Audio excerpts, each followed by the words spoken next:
Namo Bhagavate Vasudevaya.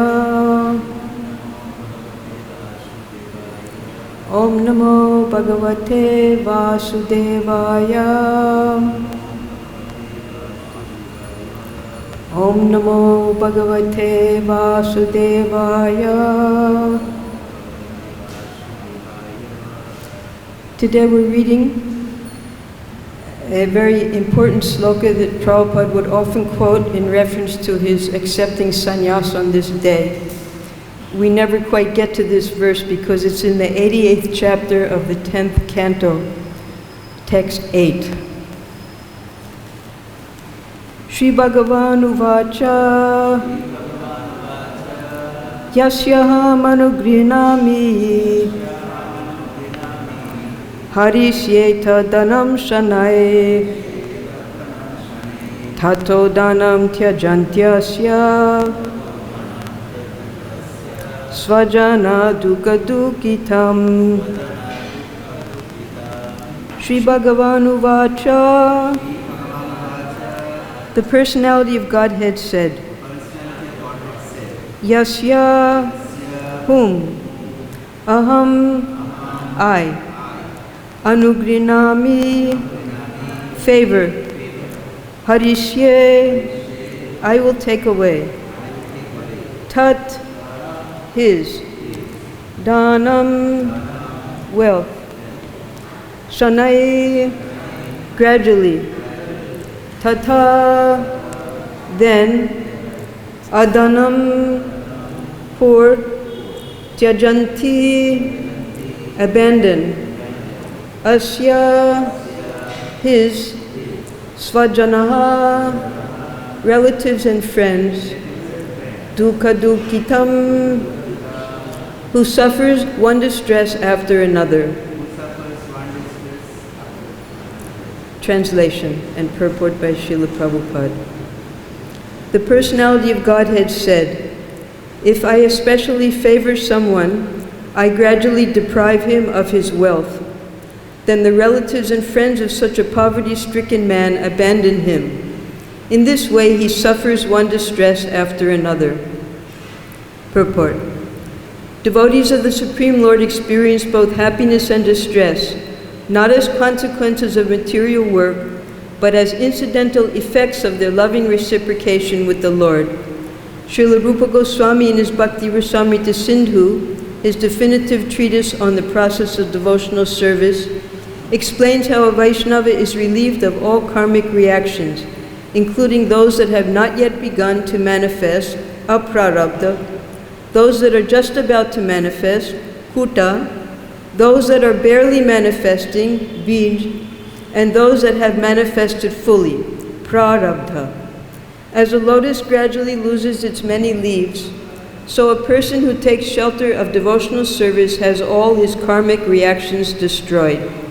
That devotional service to Lord Krishna eradicates all karmic reactions, is confirmed in this passage of the Gopal Tapani Shruti, Purva 15. Devotional service is the process of worshiping the Supreme Lord. It consists of fixing the mind upon Him by becoming disinterested in all material designations, both in this life and the next. It results in the dissolution of all karma.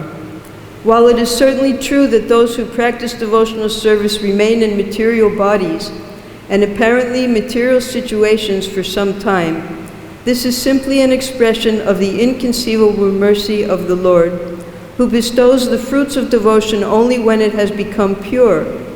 In every stage of devotion, however, the Lord watches over His devotee and sees to the gradual elimination of his karma. Thus, despite the fact that the happiness and distress devotees experience resemble ordinary karmic reactions, they are in fact given by the Lord Himself. As the Bhagavatam 10:87-40 states, a mature devotee recognizes the superficially good and bad conditions he encounters as signs of the direct guidance of his ever well-wishing Lord. But if the Lord is so compassionate to His devotees, why does He expose them to special suffering? This is answered by an analogy. A very affectionate father takes his responsibility of restricting his children's play and making them go to school. He knows that this is a genuine expression of his love for them, even if the children fail to understand. Similarly, the Supreme Lord Vishnu is mercifully strict with all his dependents, not only with immature devotees struggling to become qualified. Even perfect saints like Prahlad, Dhruva, and Yudhisthira were subjected to great tribulations, all for their glorification. After the battle of Kurukshetra, Sri Bhishma Dev described to King Yudhisthira his wonder at this. Bhagavatam 1:9-15-16. Oh, how wonderful is the influence of inevitable time. It is irreversible. Otherwise, how can there be reverses in the presence of King Yudhisthira, the son of the demigod controlling religion, Bhima, the great fighter with the club, the great bowman Arjun with his mighty weapon Gandiva, and above all, the Lord, the direct well-wisher of the Pandavas. O King, no one can know the plan of the Lord, Shri Krishna. Even though great philosophers inquire exhaustively, they are bewildered. Although a Vaishnava's happiness and distress are felt as pleasure and pain, just like ordinary karmic reactions, they are different in a significant sense. Material happiness and distress arising from karma leave a subtle residue, the seed of future entanglement. Such enjoyment and suffering tend toward degradation and increase the danger of falling into hellish oblivion. Happiness and distress generated from the Supreme Lord's desires, however, leave no trace after their immediate purpose has been served. Moreover, the Vaishnava who enjoys such reciprocation with the Lord is in no danger of falling down into nescience. As Yamaraj, the Lord of Death, and the judge of all departed souls declared, "My dear servants, please bring to me only those sinful persons who do not use their tongues to chant the holy name and qualities of Krishna, whose hearts do not remember the lotus feet of Krishna even once, and whose heads do not bow down even once before Lord Krishna. Send me those who do not perform their duties toward Vishnu, which are the only duties in human life. Please bring me all such fools and rascals." Bhagavatam 6:3-29. The beloved devotees of the Lord do not regard as very troublesome the sufferings he imposes on them. Indeed, they find that in the end it gives rise to unlimited pleasure, just as a stinging ointment applied by a physician cures his patient's infected eye. In addition, suffering helps protect the confidentiality of devotional service by discouraging intrusions by the faithless, and it also increases the eagerness with which the devotees call upon the Lord to appear. If the devotees of Lord Vishnu were complacently happy all the time, he would never have a reason to appear in this world as Krishna, Ramachandra, Nrsimha, and so on. As Krishna himself says in Bhagavad-Gita 4:8, to deliver the pious and annihilate the miscreants, as well as to re-establish the principles of religion, I myself appear millennium after millennium. And without the Lord showing himself on earth in his original form of Krishna and in the forms of various incarnations, his faithful servants in this world would have no opportunity to enjoy his Rasa Leela and other pastimes. Srila Vishwanath Chakravarti here counters a possible objection. What fault would there be in God's incarnating for some other reason than to deliver saintly persons from suffering? The learned Acharya responds, "Yes, my dear brother, this makes good sense, but you are not expert in understanding spiritual moods. Please listen. It is at night that the sunrise becomes attractive. During the hot summer, that cold water gives comfort, and during the cold winter months, that warm water is pleasing. Lamplight appears attractive in darkness, not in the glaring light of day. And when one is distressed by hunger, food tastes especially good." In other words, to strengthen his devotees' mood of dependence on him and longing for him, the Lord arranges for his devotees to go through some suffering. And when he appears in order to deliver them, their gratitude and transcendental pleasure are boundless. So with this theme of this very important sloka, this sloka is coming in the chapter when Vrikasura tries to attack Lord Shiva and Krishna protects him as a young Brahmin boy. So this day has many significant occasions. First of all, it's the day after Ananta Chaturdasi, which we just celebrated yesterday. It also happens to be the disappearance day of Haridas Thakur. But Prabhupada also explains to the devotees that Ananta Chaturdasi is very significant in itself. It's supposed to be the appearance day of Ananta Padmanabha, Ananta Purushottam, Ananta Dev himself. And he told us that we're supposed to fast until 5 o'clock on Ananta Chaturdasi. And today we're supposed to feast. Today is Bhadrapad Purnima. That's the last day of the month of Purnima, the second month of Chaturmas. So on this particular day, at the end of the Srimad Bhagavatam, Sutta Goswami, he praises the Srimad Bhagavatam very highly as the Amala Puranam, just as the Ganges is the greatest of all rivers, as Shiva is the greatest of Vaishnavas, as Vishnu is the greatest of all avatars. So the Srimad Bhagavatam is the greatest of all the Puranas. And he also says there, this is Canto 12, Chapter 13, verses 8 through 13, that if one places the Srimad Bhagavatam on a golden throne, if we don't have a golden throne, we can put put the Bhagavatam on a golden throne in our mind, and then offers that Bhagavatam as a gift to someone, all of his karmic reactions become nil and void. He becomes liberated from the material world. So devotees, they're not interested in liberation, they're already liberated, but they are interested in liberating those souls who have not yet surrendered to the Supreme Lord. And that process of liberation is given in the Srimad Bhagavatam. Therefore, especially on this day, we attempt to distribute Srimad Bhagavatam. Aside from it being Bhadra Purnima, it's also Vishwarup Mahotsava. Now, Sri Vishwarup was the elder brother of Vishwambar, who was Sri Sri Gaurhari Chaitanya Mahaprabhu later in his life. As the elder brother, he was also the incarnation of Balaram and the manifestation of Shankarshan. Shankarshan is the Angsi of the Angs. It means he's the portion, the first expansion of Sri Krishna. And from Shankarshan come three principal avatars. Garbhodakshay Vishnu, first Karnadakshay Vishnu, and then after making the creation, he enters into it as Garbhodakshay Vishnu, and then he enters into every atom and lives on Svetadip in every universe as Kiradakshay Vishnu. So these three Vishnu forms expand from this Mahashankarshan, who is one of the members of the Chaturvyuha coming from Sri Vishnu. So when Krishna appears, he appears with all of his avatars and all of his associates. And this Mahashankarshan appeared as his elder brother, Vishwarup.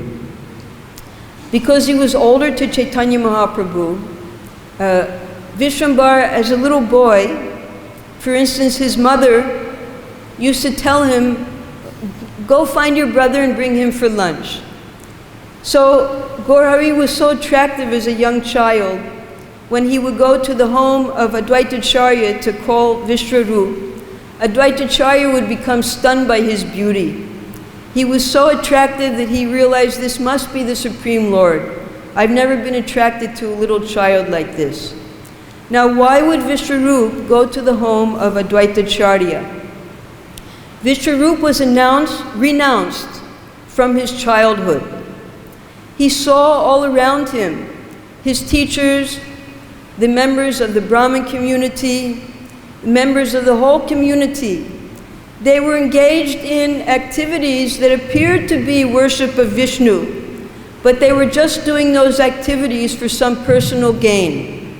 And with whatever money they got, they would use for their families, for their children, to increase their material enjoyment. Everywhere he looked, he could not find pure Krishna bhakti. Even those Brahmins who were reciting Bhagavad-Gita and Srimad Bhagavatam, they did not teach the essence of the Shastras, which is Krishna bhakti. So he was very depressed in his childhood, looking for someone who would teach him Krishna bhakti. And the only person he found who was purely teaching Krishna bhakti was Sri Advaita Acharya. So even as a young boy, he would go every day to the home of Advaita Acharya and hear his discourses on Krishna bhakti. And that's why Mother Sachi would send Vishrambar to call his elder brother to come for lunch. Now when Vishvarup attained the age of about 16, his parents began arranging for his marriage. And Vishvarup has no interest whatsoever in entering into material life. So he left his home. He went to Kashi, and there he accepted the sannyas order from Krishna Bharati Swami, another sannyasi there. And he was given the name Shankaranya Swami, which is a sannyasi name within the order of the Bharatis. After that, he began to travel. This was in 1491. He began to travel all over India. Now, Vishrambar, he was still a young boy. And when Vishwarup left home, Jagannath Mishra and Sachi Devi were heartbroken. They couldn't get over their grief. So Vishrambar, he tried to console them by saying, it's very good that Vishwarup has taken sannyas, because now he has liberated both his mother's family and his father's family. So in that way, he stayed home with his parents. Then Jagannath Mishra, he left this world. And in order to give more consolation to his mother, Chaitanya Mahaprabhu agreed to enter the Grihastha ashram. He married once, and then he married a second time also. Now, Shankaranya Swami is described in the Adi Lila of Chaitanya Charitamrita to be the 48th branch of the Chaitanya tree. And he has three main sub-branches. That is Mukunda, Kashinath, and Rudra. So Shankaranya Swami, of course, that's Vishwarup. But during his pastimes in Navadvip, Mukunda was elder, and he had a son named Purushottam. So Mukunda, who's also called Mukunda Sanjay sometimes, his son became the student of Chaitanya Mahaprabhu when he was a Pandit. And Nimai Pandit, he began his Patashala in the home of Mukunda. So he was one of the disciples, one of the branches of Shankaranya Swami. The next was Kashinath, I forget which name was given. Now, he was a Brahmin who arranged for the marriage of Nimai Pandit by approaching one of the court pundits who agreed to give his daughter in marriage to Nimai Pandit. In Krishna Lila,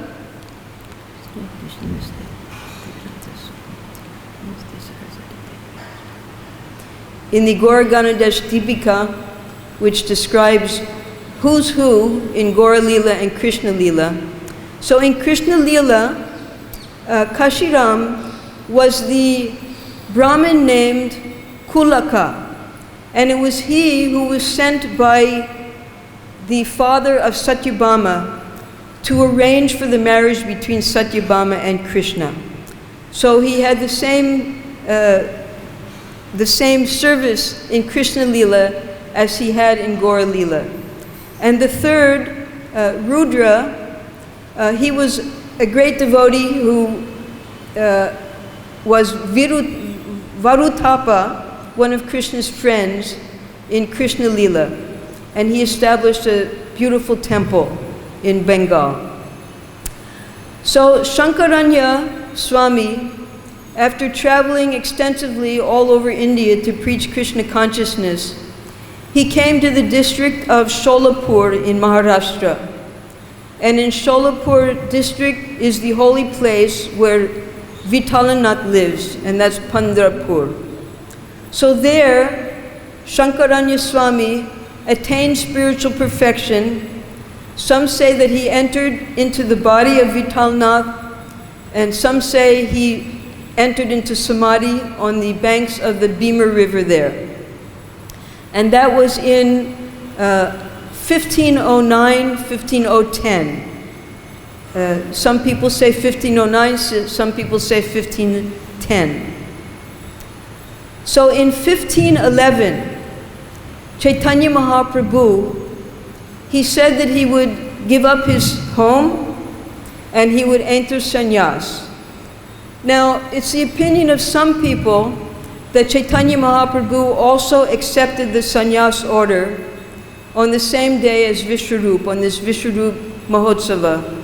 But according to Chaitanya Charitamrita and Chaitanya Bhagavat, Sri Chaitanya Mahaprabhu accepted sannyas on the Makar Sankranti in the month of Magh.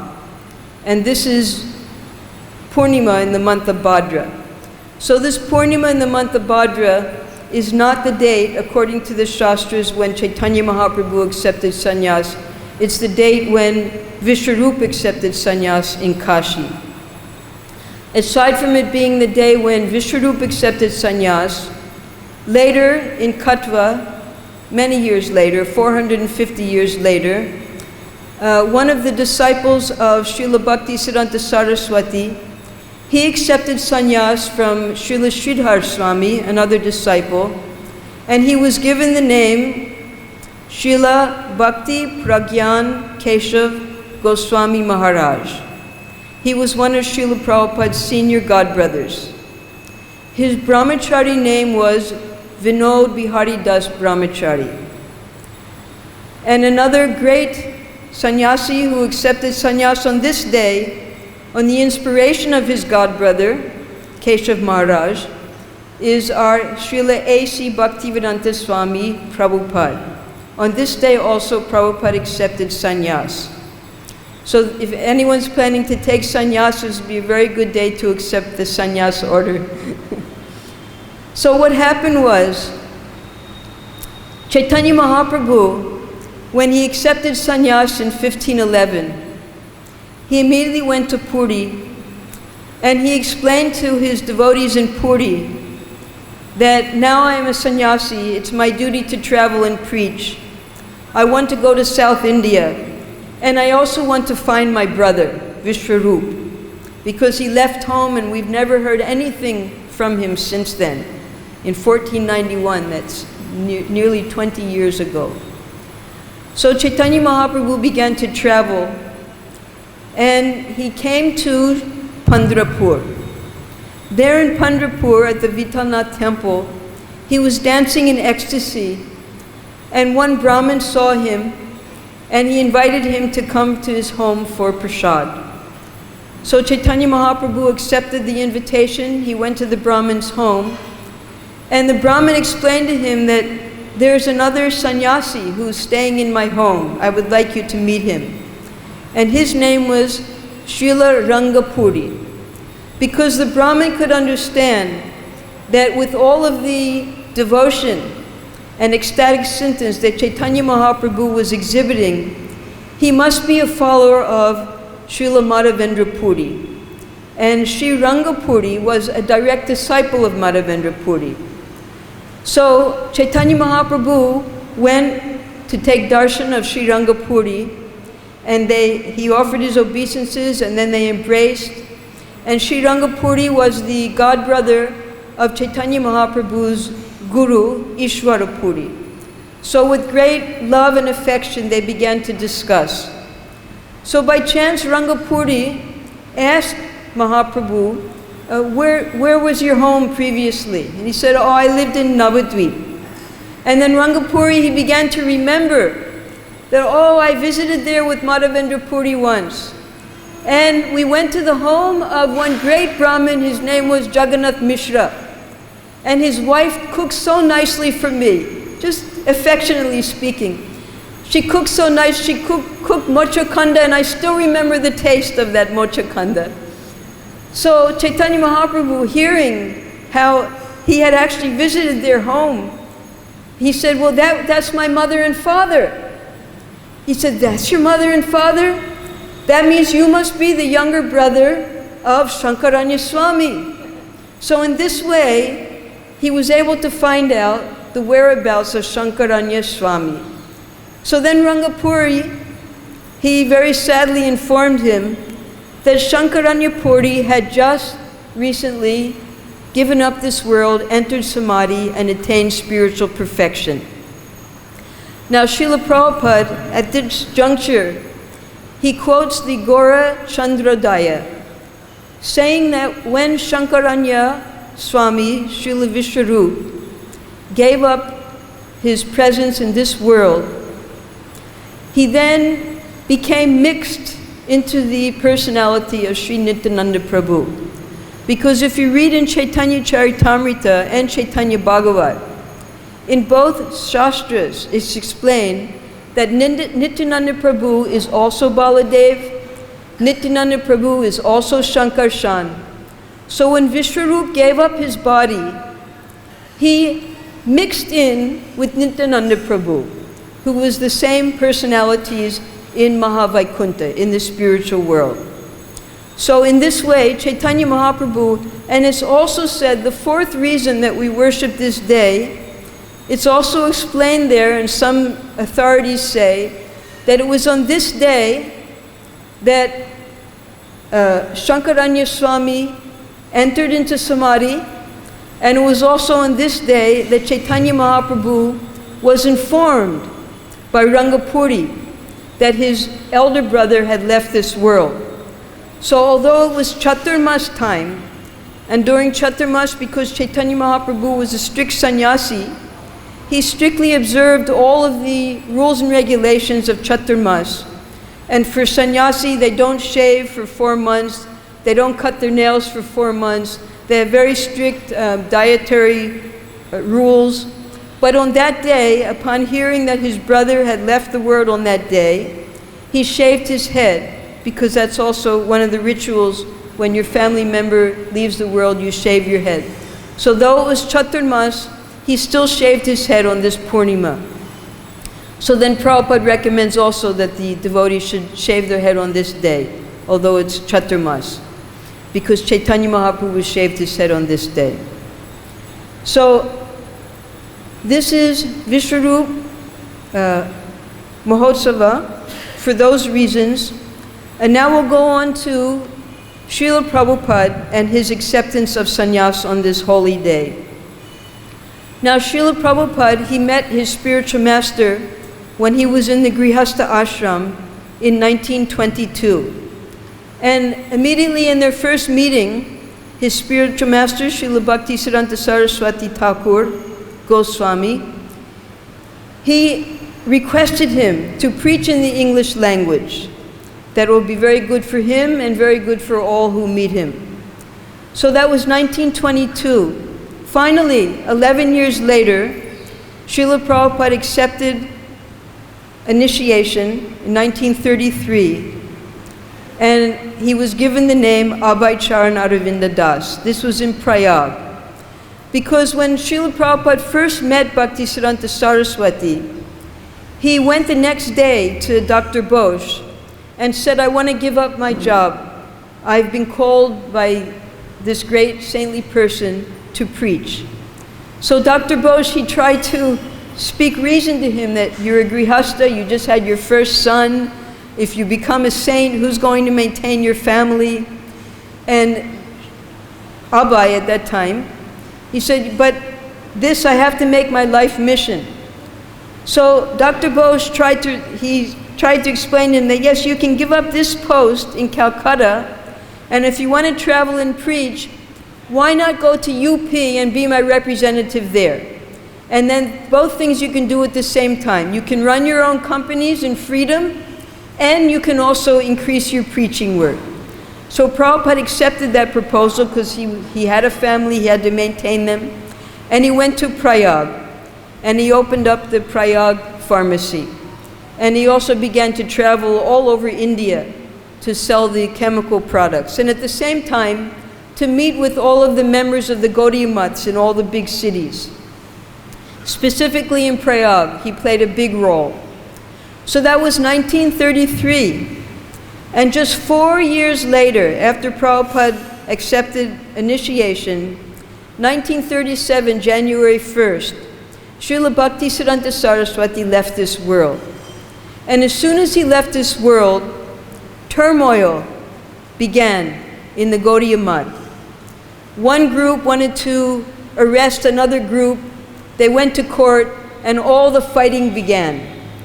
So at that time, a young brahmachari, Vinod Bihari Das Brahmachari, he was a Kinchana, he had nothing. He saw all the fighting going on amongst the leaders. So he decided to leave Calcutta, leave Bengal, and he went to Prayag, where the Rupa Gaudiya Math is. And he went to live there. And there he met Abhay Charanaravinda Das, his godbrother. And Abhay invited him, that you come live in my house, I'll make so many programs for you. So the two of them from that time, 1937, became very close friends. And Abhay would set up so many preaching programs for Vinod Bihari Das. And together they would preach, and their preaching was from Vedanta. They would take Vedanta and prove through the Srimad Bhagavatam that Vedanta actually was teaching Krishna Bhakti, as in its natural purport, Srimad Bhagavatam. And they were very fierce preachers. And they were out to destroy Mayavad, because wherever there was any sniff of Mayavad, there couldn't be Krishna Bhakti. So the two of them from that time became very close in their preaching. And then finally in 1940, they both came back to Calcutta, and they began, because by that time, all of the main leaders in Gaudiya Math had split up, and they were just concerned with their own little zones, their temples, their maths, their disciples, and they had different groups. So Gaudiya Math had disintegrated by that time. So what Prabhupada, our Prabhupada, and by that time he had taken sannyas, along with one other brahmachari, his name was Narottamananda Das Brahmachari. They began the Gaudiya Vedanta Samiti in Calcutta, in a place called Bosapad Avenue, in a rented home. And from there they began preaching the pure teachings as Srila Bhaktisiddhanta Saraswati had set up Gaudiya Math. And they began to establish different maths all over India.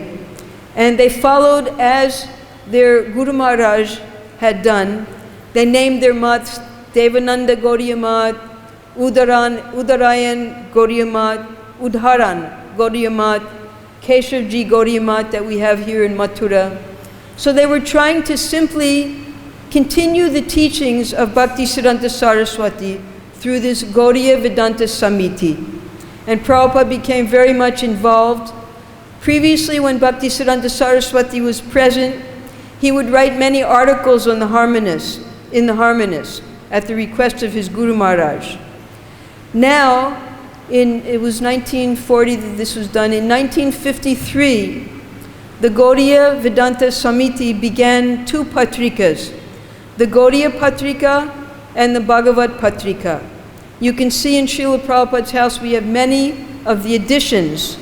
One of our godbrothers, he went to Mathura, and he went through all of the old Gaudiya Patrikas and Bhagavad Patrikas, and he found where all of Prabhupada's articles are.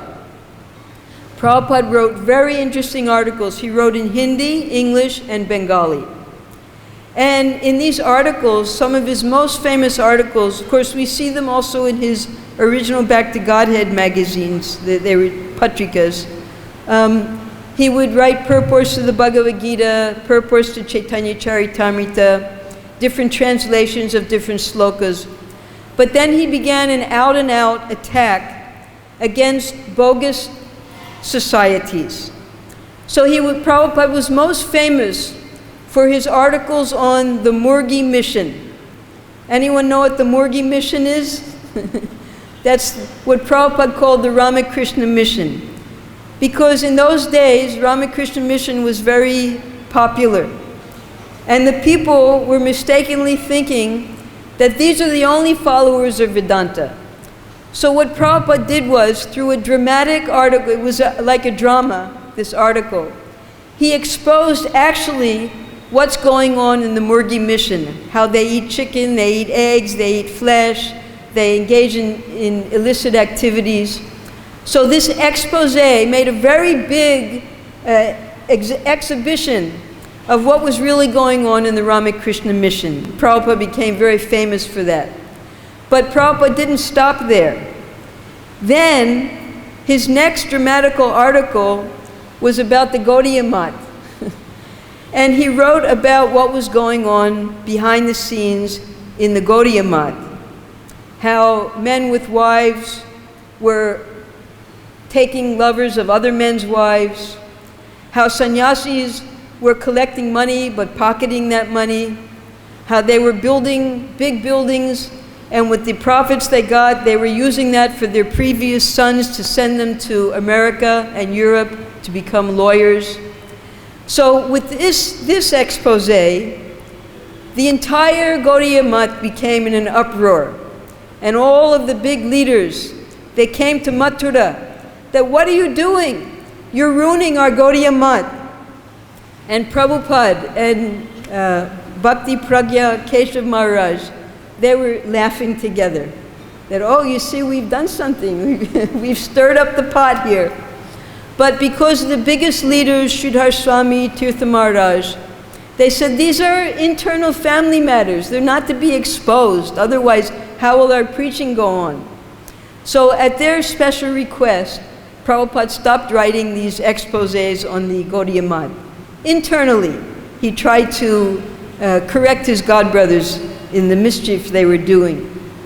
So Prabhupada, at that time, it was 1953. Now this verse, when Prabhupada was still in the Grihastha ashram, he would have dreams of his Guru Maharaj, requesting him to take sannyas. And in his dream, he would be following his Guru Maharaj. And then he would wake up in the morning, he would think, oh, horrible, how can I take sannyas? I have my wife, I have my children, I have my home, I can't take sannyas. Let me first become rich, and with the money I have, I'll use that for preaching. So Prabhupada, he was not at all inclined to accept the sannyas order. He had 5 children. He had a wife, he had his father, he had his brother, he had so many dependents. And he felt that he had to remain within business to maintain his family. But he kept having this recurring dream. And he was frightened by it. He would say, this is horrible if I take sannyas. So this sloka would come to his mind. Because in all of Prabhupada's endeavors to become wealthy, to become a very big businessman and successful in material life, he was never able to attain success. He was too compassionate, too soft-hearted. He would let people take loans, they would never pay him back, and in that way, his business could never increase. Because to be a good businessman, Prabhupada explained, you have to be like a crocodile. And next lifetime, you also become a crocodile. So Prabhupada didn't have that mentality as a real businessman to make money. So therefore, as Krishna says here, this is explained to Yudhisthira Maharaj by Sri Krishna, that I especially favor someone. How? By gradually depriving him of his wealth, Then the relatives and friends of such a poverty-stricken man abandon him. In this way he suffers one distress after another. So with this sloka, Prabhupada was seeing this happening in his own life. His business was failing. His wife left him, went back to her father's home. His children all went with him. Even when he would come to Calcutta, she would stay separately from him and just send some store-bought dry food for him to eat. She wouldn't even cook for him anymore because he had lost his wealth. So Prabhupada, seeing this, he realized, yes, this is the special anugraha, the special mercy that Krishna is bestowing upon me. My family has rejected me because I'm penniless now. The only thing I can do is take shelter of Krishna Bhakti and my spiritual master. So at that time, Prabhupada decided he would travel and preach. He came to Mathura, and then he came also to Jhansi, because while he was selling his pharmaceutical products, he made good relations in Jhansi. So Jhansi is a small city, not even as big as Mathura. But he was offered a beautiful temple, a facility that could be made into a temple.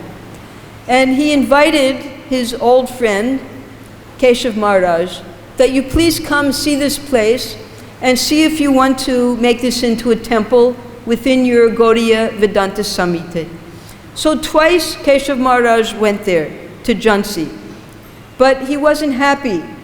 He said, it's not a big enough city, and I don't have the brahmacharis to send to you to help you. So on the second visit, there's a town in Bengal called Bankura, and that's where the beautiful Nim murtis are made of Chaitanya Mahaprabhu Gornitai. So Prabhupada had made a beautiful murti of Chaitanya Mahaprabhu to install in his temple in Jhansi. And he had brought that murti from Bengal, and he invited Keshav Maharaj and his brahmacharis to come for the installation. So when Keshav Maharaj arrived in Jhansi for the installation never happened. Because Keshav Maharaj, he had already opened several temples. He knew what it took to open a temple.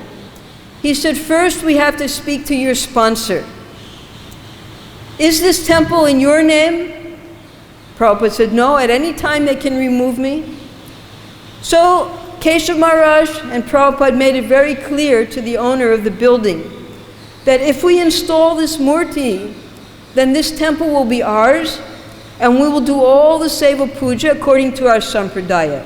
And the sponsors didn't accept that. They said, no, this temple is ours, and Abhay Charan Arvinda, he'll just act as a priest, as we want him to act. So Keshav Maharaj and Prabhupada didn't accept that.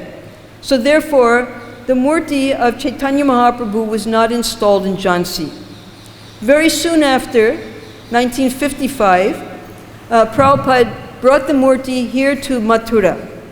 And he installed that murti right there on the main road in Mathura at the Keshav Gaudiya Mat. You can go there and take darshan of that murti with the Radha Govinda, Radha Krishna deities and Vrindavan deity there. So then Prabhupada came to live in Mathura, and he was very busy with his writing. It was there that he wrote Easy Journey to Other Planets, and he was all day and night writing, preaching, singing bhajan. And the other members of the Mat, there was one young brahmachari who had accepted sannyas. His sannyas name was Bhakti-yoga Narayan Maharaj. He was very close to Prabhupada at that time. Although he was younger to him, he had accepted sannyas before Srila Prabhupada. So he was always encouraging Prabhupada. They would call him Prabhu at that time, Bhaktivedanta Prabhu. This will help you in your mission, to carry out your mission for Srila Bhaktisiddhanta Saraswati. So the day before Vishwarup Mahotsava, in 1959, Prabhupada stayed there for about 5 years in the Gaudiya Mat in Mathura. Prabhupada and Keshav Maharaj, they were together in their room talking and joking. And Keshav Maharaj, he said to him, tomorrow's the day for you to accept sannyas.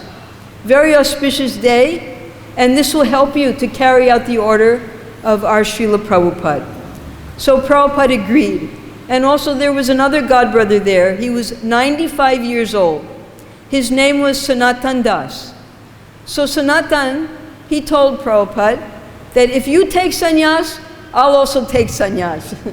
So the two of them, they decided the next day on Vishwarup Mahotsava, they would take sannyas together from their senior godbrother, Bhakti Pragyan Keshav Goswami Maharaj.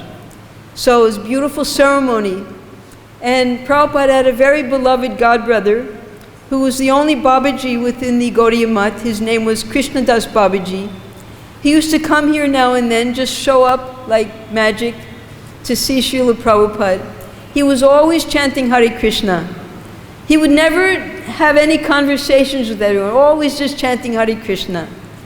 So he also came to that, he showed up that day and he came to that sannyas ceremony. And what Prabhupada wanted was that Krishnadas Babaji simply chant kirtan throughout the whole ceremony. So from 8 o'clock in the morning until 3 o'clock in the afternoon, Krishnadas Babaji was chanting the Hare Krishna Maha Mantra very sweetly. Now Prabhupada, being now in the Vanaprastha, he didn't know how to prepare. It was so short notice, less than 24 hours, how to prepare to take sannyas. So Narayan Maharaj, he said, don't worry, I'll do everything. He got his Bahirvesh, he got his Uttariya, he made his danda himself. That danda has 3 rods, 3 thin rods. That's for the mind, the body, and the words that we dedicate to the Supreme Lord. And then the small rod, the 4th rod, that's the Atma, the soul, given to the Supreme Lord's service. So he made that sannyas danda. And that sannyas danda, he also prepared the Agnihotra for the ceremony. He also chanted all of the yagya mantras for the ceremony. And while all of this was going on, Krishnadas Babaji was chanting kirtan. So during, we know like when we have our fire sacrifices, sometimes the Brahmins, they have to chant some special mantras. So at that time they would tell Krishnadas Babaji, quiet, quiet, we're chanting it. And from the side Prabhupada would go, no, you chant more, chant more. So later, when Prabhupada was preparing to enter Samadhi, Krishnadas Babaji told the devotees that he is my dear godbrother. He is fully dedicated to Harinam. And he told this story, how when they were asking him to stop chanting, Prabhupada on the side would say, no, you keep chanting.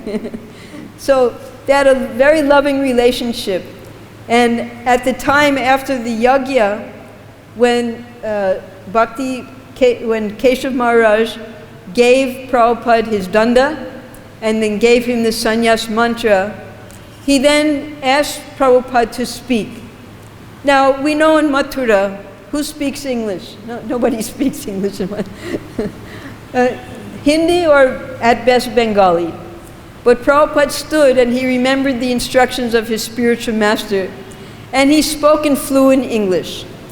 So both Bhakti Pragya Keshav Maharaj and Srila Prabhupada, they were from very high-class influential families in Bengal. So they both knew English very well. But Prabhupada, he gave this lecture in English, quoting this verse, how he knew that Krishna had given him special mercy because everything was taken away from him. He had no other recourse but to take complete shelter of his spiritual master's instructions and Sri Krishna's lotus feet. So it was from that day that Srila Prabhupada began his preaching, and by his mercy, we're all sitting here today in Sri Vrindavan Dham. Hare Krishna.